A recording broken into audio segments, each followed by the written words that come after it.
예수님은 여러 비유를 통해서 하나님 나라에 대해 가르치고 계십니다. 그리고 예수님의 제자들을 하나님 나라의 일꾼으로 불러 세우셨다는 사실을 말씀하시고, 또 제자들에게 예수님을 따르는 일에 있어서 꼭 필요한 믿음이 무엇인지를 제자들에게 말씀하고 가르치십니다. 앞서 우리가 살펴보았던 스스로 자라나는 씨앗의 비유, 우리가 기억하고 있습니다. 하나님의 나라가 어떻게 세워지는가, 그 과정에 대한 말씀이었죠. 오늘 그 비유에 이어서 겨자씨 비유를 예수님이 소개하시는데, 이 또한 하나님의 나라를 가르치시기 위한 비유였습니다.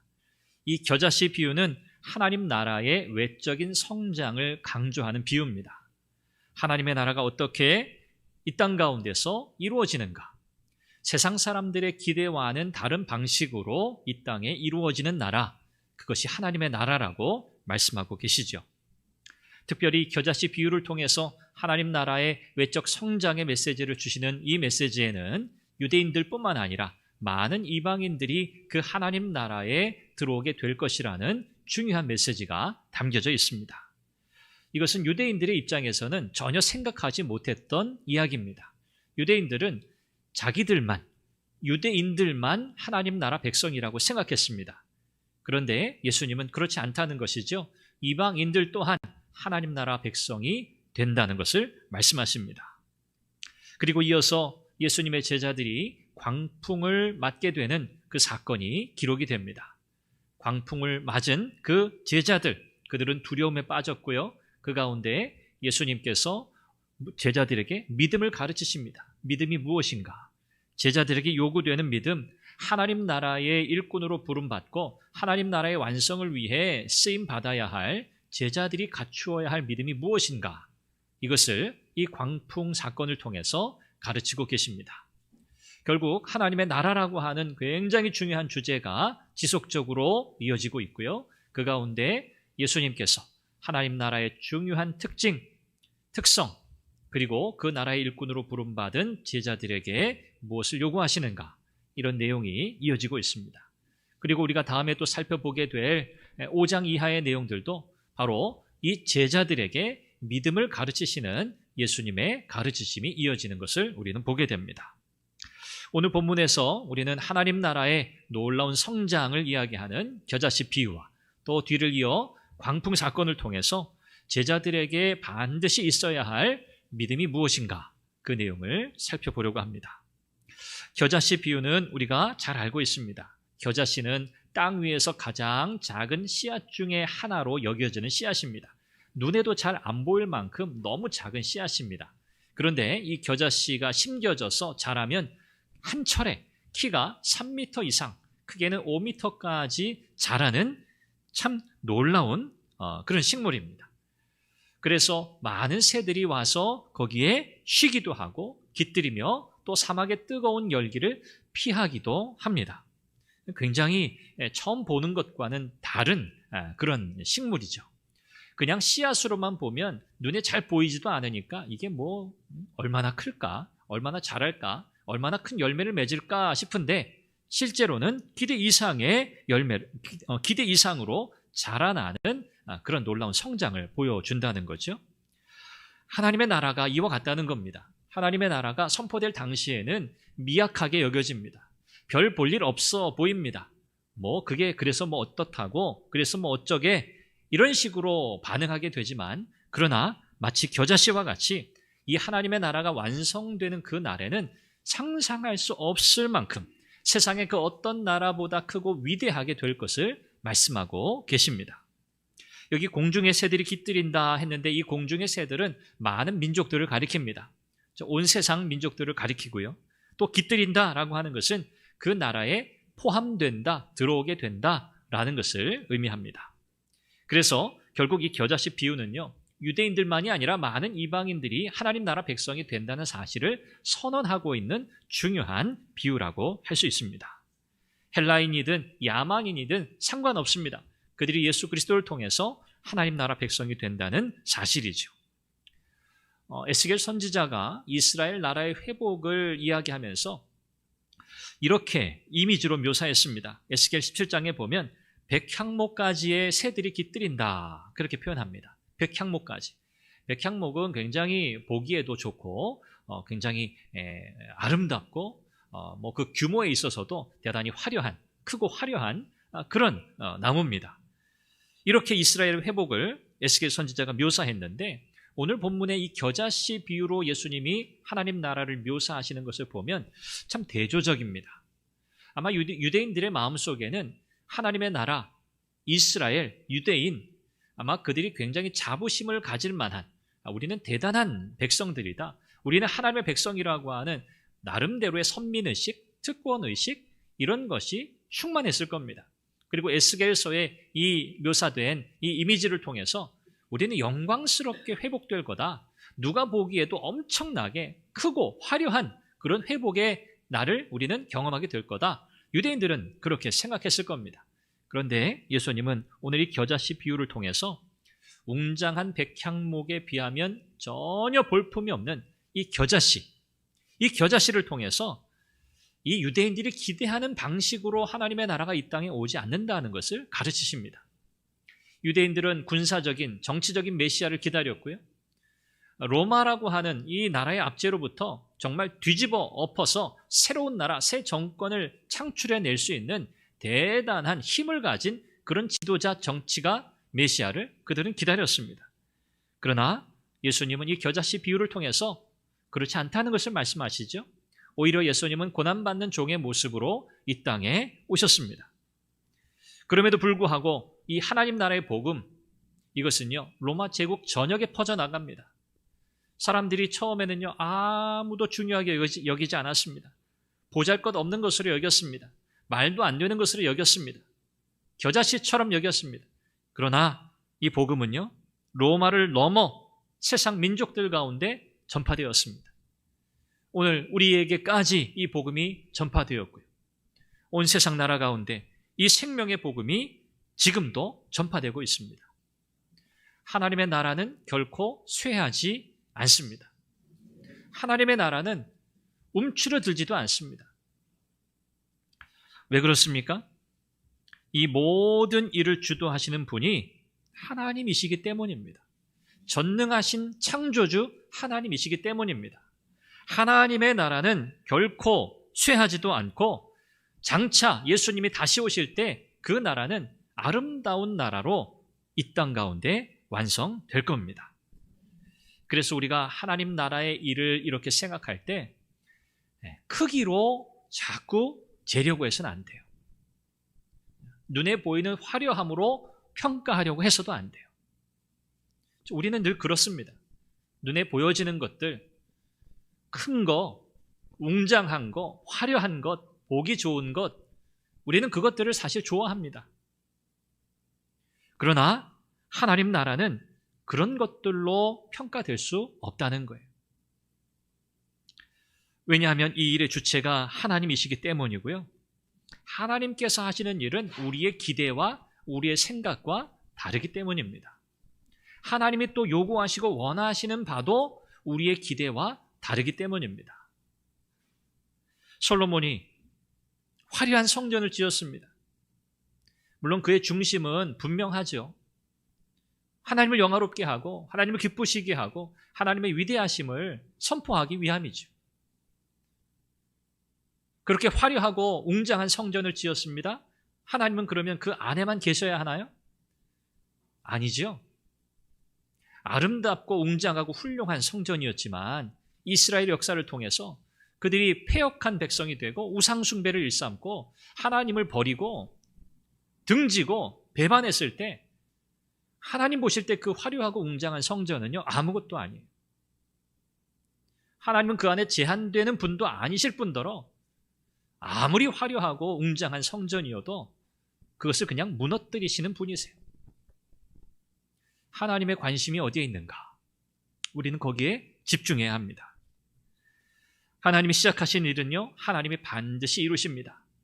하나님 나라의 일이 그렇습니다. 복음 전파가 그렇습니다. 아무리 막으려고 해도, 어떤 수로 방해를 해도, 핍박을 해도, 생명을 빼앗아도요 이 복음은요 결코 움츠려든 적이 없어요. 사라진 적이 없어요. 이 복음은 생명입니다. 하나님이 하시는 일이죠. 그러므로 우리는 복음의 능력을 믿어야 하고요. 이 복음을 힘있게 전하는 일에 힘써야 할 것입니다. 이것이 하나님 나라의 비유, 겨자씨 비유를 통해서 다시 재확인시켜 주시는 제자의 사명입니다. 자, 이 사명을 감당하기 위해서 무엇이 필요하겠습니까? 다른 것이 필요한 게 아니고요. 바로 믿음입니다. 그래서 이어지는 사건은 어쩌다가 우연히 일어난 사건이 아닙니다. 이 모든 일들이 하나님의 특별한 계획과 섭리 가운데 이루어지고 있다는 것을 우리는 확인할 수 있어요.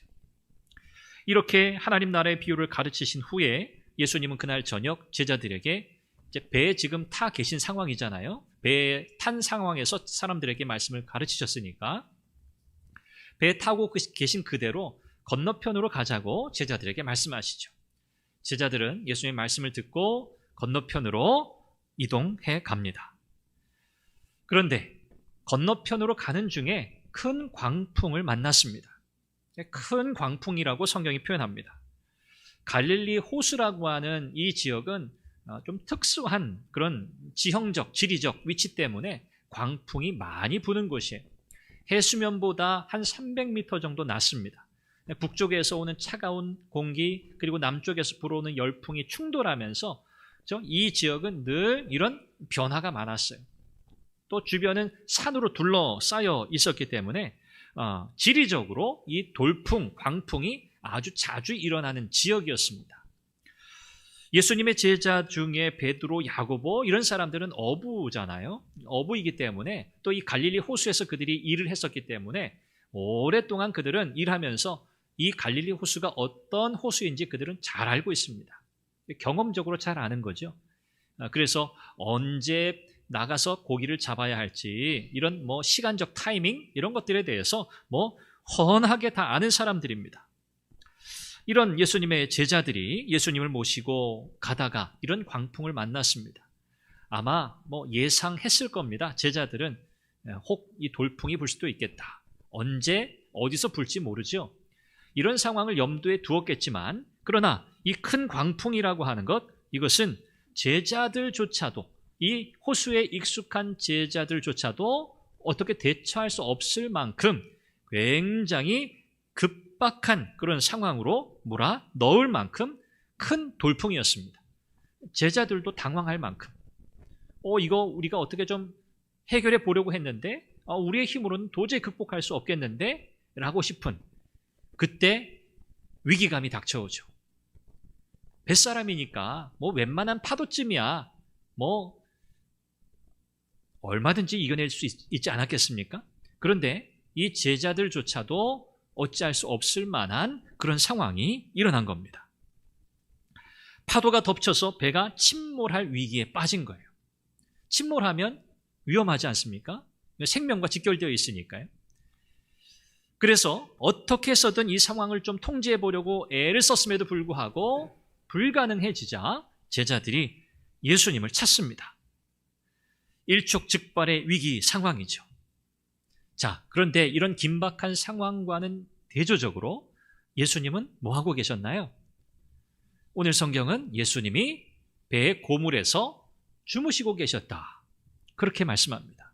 배의 고물은 배 뒤편이죠. 배 뒤편에서 예수님은 주무시고 계셨어요. 어떻게 잘 수 있을까 싶죠. 지금 난리가 났지 않습니까? 배가 엄청 흔들렸겠죠.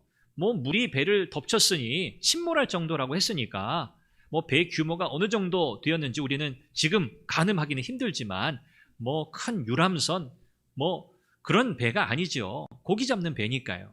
그러니까 굉장히 요동이 심했을 거고요. 잠을 자는 건 거의 불가능한 그런 상황이었을 겁니다. 그런데 어쨌든 예수님은 주무시고 계셨어요. 어떤 사람들은 예수님이 너무 피곤하셨기 때문에 정말 골아 떨어지셔서 이 주변 상황조차 알 수 없을 만큼 그렇게 깊은 잠에 빠지셨다. 이렇게 해석하는 사람도 있고요. 또 예수님은 하나님이시니까 그분의 신적인 능력 그것 때문에 이런 상황에서도 개의치 않으시고 그분은 주무실 수 있었다. 이렇게 해석하는 사람도 있습니다. 어찌되었든 예수님은 주무시고 계셨어요. 자, 무엇이 대조되나요? 두려움에 질린 제자들과 아주 평온하게 주무시고 계시는 예수님의 모습이 대조되고 있습니다. 제자들이 봤을 때 굉장히 좀 당황했을 것 같아요. 지금 상황도 당황스러운데 예수님이 주무신다는 것, 그 사실도 당혹스러웠을 것 같아요. 제자들이 예수님이 주무시는 것을 보고 다급하게 예수님을 깨웁니다.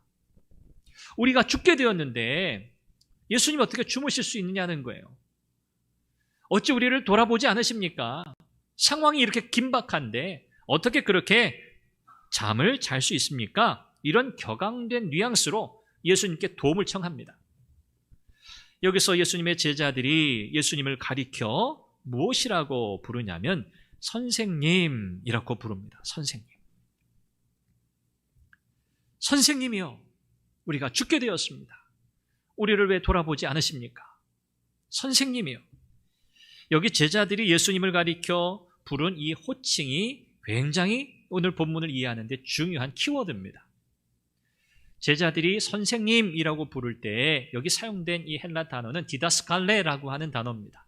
디다스칼레라고 하는 단어는 그냥 학교에서 어떤 과목을 가르치는 교사, 선생님, 우리가 아주 그냥 일반적으로 보편적으로 사용하는 그 개념입니다. 디다스칼레, 선생님, 우리를 가르치시는 분, 그런 뜻이에요. 이 같은 사건을 기록하는 마태복음이나 누가복음에서는 다르게 부릅니다. 마태복음에서는 퀴리에 이렇게 부릅니다. 로드, 주님 이런 뜻이죠. 주님. 누가복음에서는 에피스타타 이렇게 부릅니다. 에피스타타라고 하는 것은 그냥 디다스칼레, 그냥 가르치는 일을 하는 선생, 그걸 넘어서서 랍비를 넘어서서 굉장한 존경심을 담은 그런 또 나름 무게감 있는 표현이 에피스타타입니다. 영어로는 마스터 그렇게 번역이 되는 단어입니다. 그런데 오늘 마가복음에는 디다스칼레 이렇게 기록이 되어 있어요. 제자들이 예수님을 그렇게 불렀다는 거예요. 자, 이 호칭은 우리에게 무엇을 전달해 줍니까? 어떤 의미가 있다고 여겨집니까?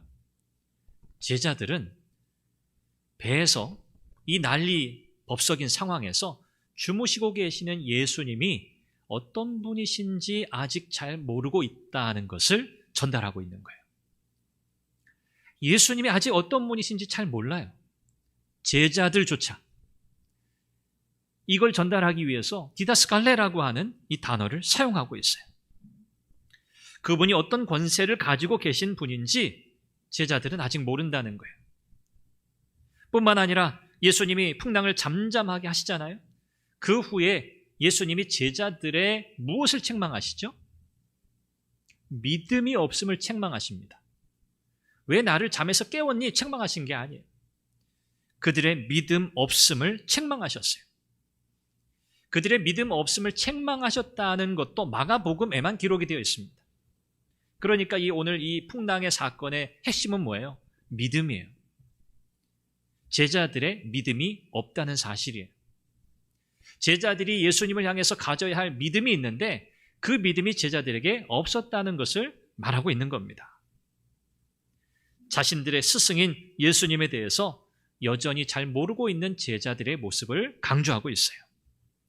그러면 지금까지 이 제자들은 예수님을 어떤 분으로 이해하고 있었을까요?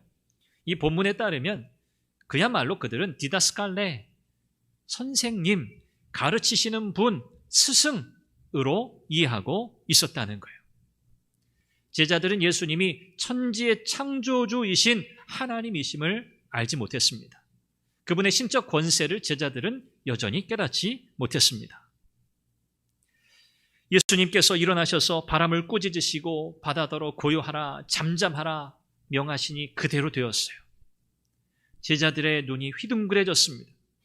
그러면서 제자들이 두려움을 갖기 시작합니다. 사람으로서 이런 일을 할 수 있는 사람이 있습니까? 없어요. 제자들이 바다를 향해서 그 호수의 그 풍랑을 향해서 잠잠해라, 고요해라 명한들 그렇게 될 수 있었겠습니까? 이런 예수님의 모습은요, 메시아로서의 그분의 신적 권세를 여실히 증명하는 거였어요. 자연도 피조세계도 예수님의 말씀에 굴복해요. 그 말씀에 순종해요. 모든 피조 세계에 대한 통제권을 가지고 계시다는 것을 보여줘요. 예수님 이런 분이라는 거죠. 예수님께서 40절에 제자들에게 어찌하여 이렇게 무서워하느냐? 너희가 어찌 믿음이 없느냐? 책망하세요. 어찌하여. 이 어찌라고 하는 단어는 아직도 그런 단어입니다. 그런 뜻입니다. 아직도. 그래서 이렇게 번역이 돼요. 너희가 아직도 믿음이 없느냐? 너희가 어찌 믿음이 없느냐? 이것은 너희가 아직도 믿음이 없느냐는 뜻이에요. 이미 아직도라고 하는 이 단어가 가지고 있는 의미가 있잖아요. 아직도. 무슨 뜻이겠습니까? 너희들이 지금 나를 따르고 내 이야기를 듣고 내가 행한 놀라운 기적을 경험하고 여기까지 왔는데 너희가 아직도 나를 모르느냐? 너희가 아직도 나를 믿지 못하느냐? 내가 어떤 존재인지 너희가 아직도 모르는구나. 제자들의 믿음에 대한 실망감의 표현입니다. 아직도 나를 모르는구나. 다른 사람들은 몰라도, 그렇죠? 다른 많은 허다한 무리들은 몰라도 예수님을 따르고 있는, 지근거리에서 예수님을 따르고 있는, 동행하는 이 제자들은요, 예수님이 누구신지 알았어야 한다는 거예요. 알았어야 했어요. 그러나 여전히 그들은 무지했습니다. 자신들의 생명을 위협하고 있는 그 자연 현상 앞에서 그들은 두려워했습니다. 이것은 누구나 다 느낄 수 있는 두려움이죠. 우리라고 두려워하지 않겠습니까? 이런 상황에서 두렵죠.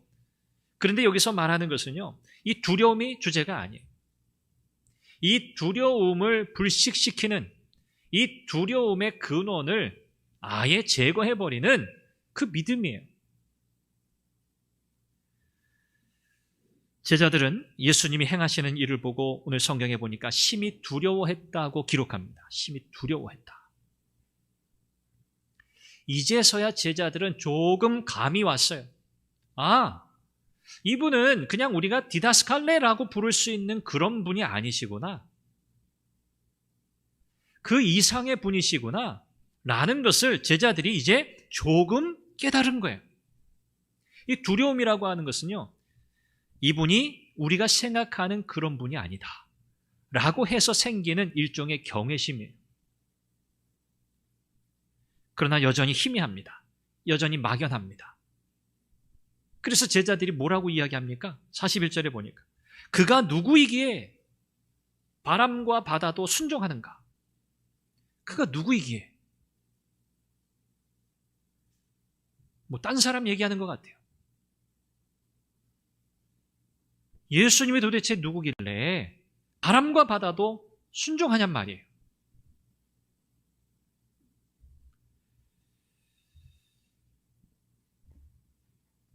오늘 저와 여러분들은 예수님을 어떤 분으로 알고 있습니까?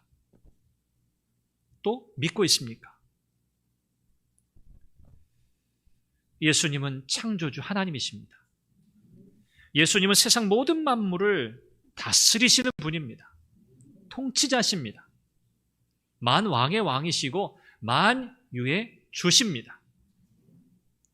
제자들에게 필요한 믿음은 이 믿음이었어요. 이 믿음. 제자들이 풍랑 앞에서 느꼈던 이 두려움은요, 무엇에 대한 두려움이었습니까? 죽음에 대한 두려움이었습니다. 죽음에 대한 두려움.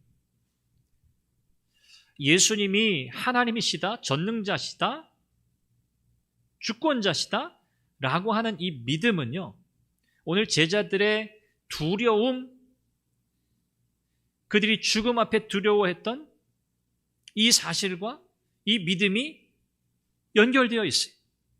믿음을 설명하기 위해서, 이 진짜 믿음이 무엇인지 설명하기 위해서 제자들의 두려움을 우리는 생각해야 돼요.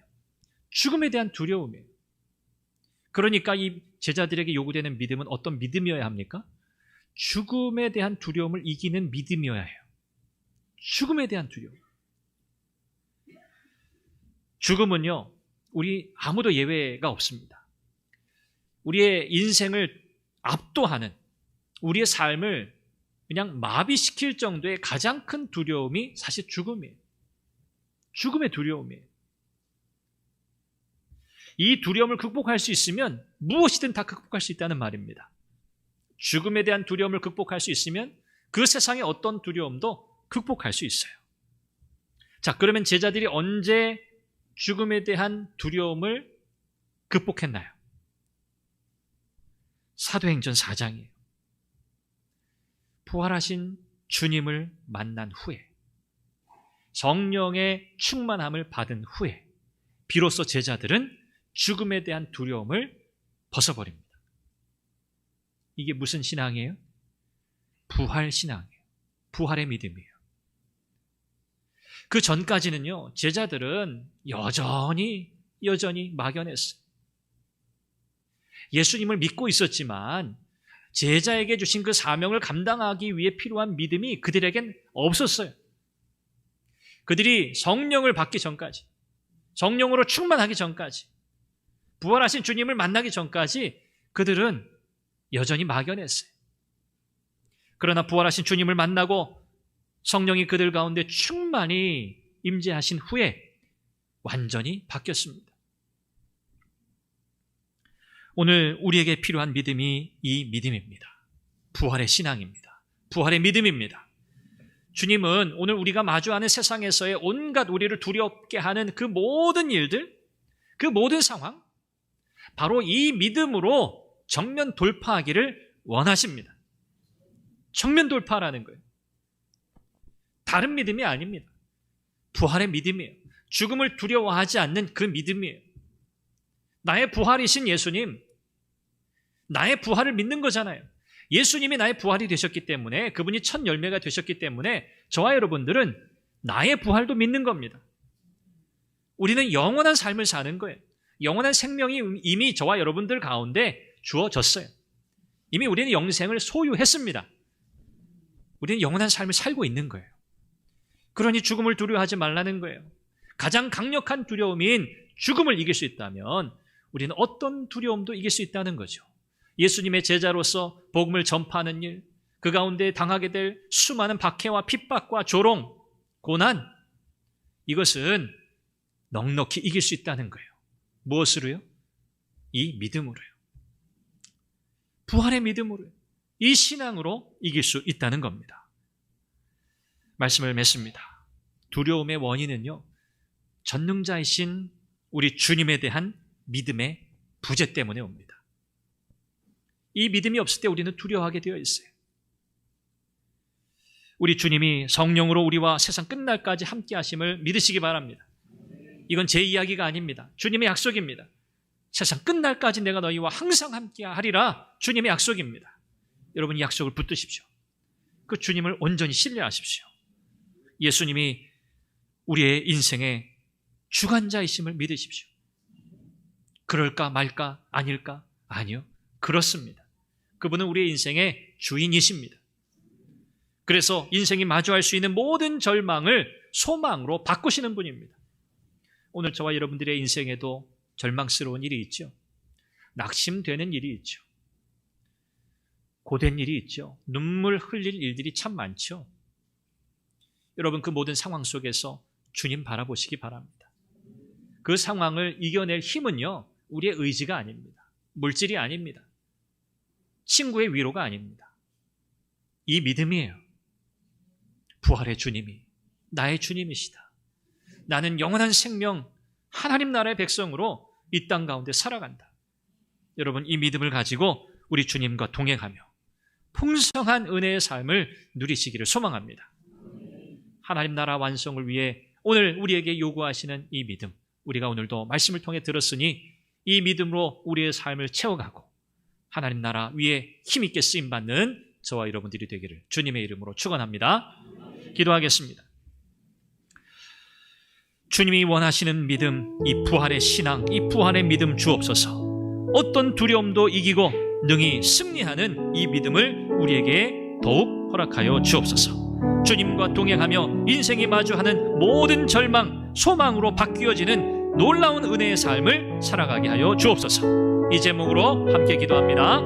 자비하신 아버지 하나님, 은혜와 사랑을 감사합니다. 오늘도 주의 말씀을 통해서 우리에게 요구되는 진정한 믿음이 무엇인지, 하나님 나라 완성을 위하여 하나님 우리를 부르셨습니다. 아버지 하나님, 그 나라의